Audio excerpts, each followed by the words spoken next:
তাওয়ায় pizza বানানো এত সহজ যে কেউ চাইলে বানাতে পারবে। মাত্র 10 মিনিটে পিৎজা বানানোর দুনিয়ার সব থেকে সহজ রেসিপিটা আজকে শেয়ার করছি। তো পিৎজা বানানোর জন্য প্রথমেই হচ্ছে ময়দার গোলাটা রেডি করে নিব। এজন্য একটা বাটিতে হাফ কাপ নিচ্ছি কুসুম গরম দুধ, সাথে 1 চামচের মতো ইস্ট দিয়ে একটু নেড়েচেড়ে মিশিয়ে দিচ্ছি। আর 2 টেবিল চামচের মতো চিনি দিয়ে দিচ্ছি, পরিমাণ মতো লবণ দিয়ে দিচ্ছি, আর একটা ডিম ভেঙে দিয়ে দিচ্ছি।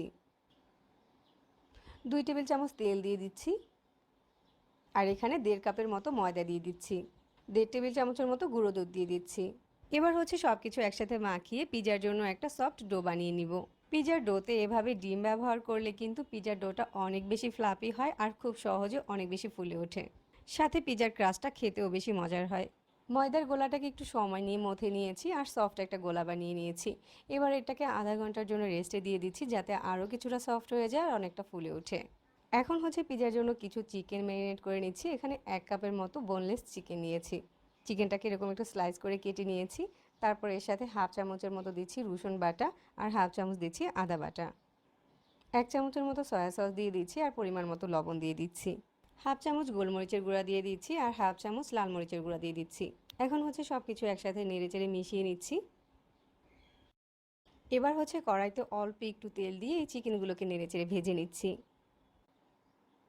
তো পিৎজার টপিংয়ের জন্য চিকেনটা এখন ভাজা হয়ে গিয়েছে, আর এই সময়ের মাঝে ময়দার ডোটাও খুব ভালো করে এরকম ফুলে উঠেছে।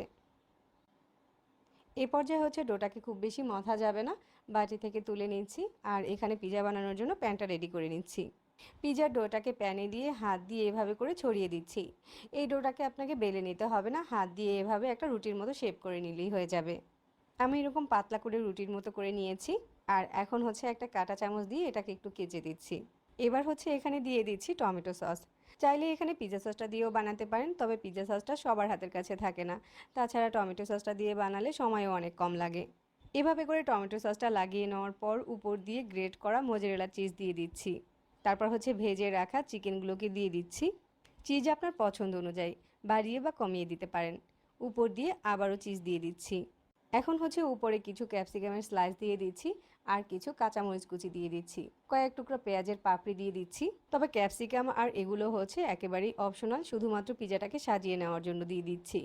এবার হচ্ছে এখানে কিছু অরিগানোর গুঁড়ো দিয়ে দিচ্ছি, আর কিছু চিলি ফ্লেক্স দিয়ে দিচ্ছি। এখানে অরিগানোর গুঁড়োটাও অপশনাল, হাতের কাছে থাকলে দিবেন, আর না থাকলে স্কিপ করতে পারবেন।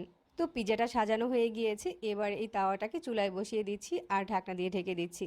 চুলার আঁচটাকে একদম লো করে দিচ্ছি। একদম অল্প আছে পিৎজাটাকে বেক করতে হবে, না হয় কিন্তু ভিতর থেকে কাঁচা থেকে যাবে। তো আমাদের তাওয়া পিৎজা এখন একদম রেডি।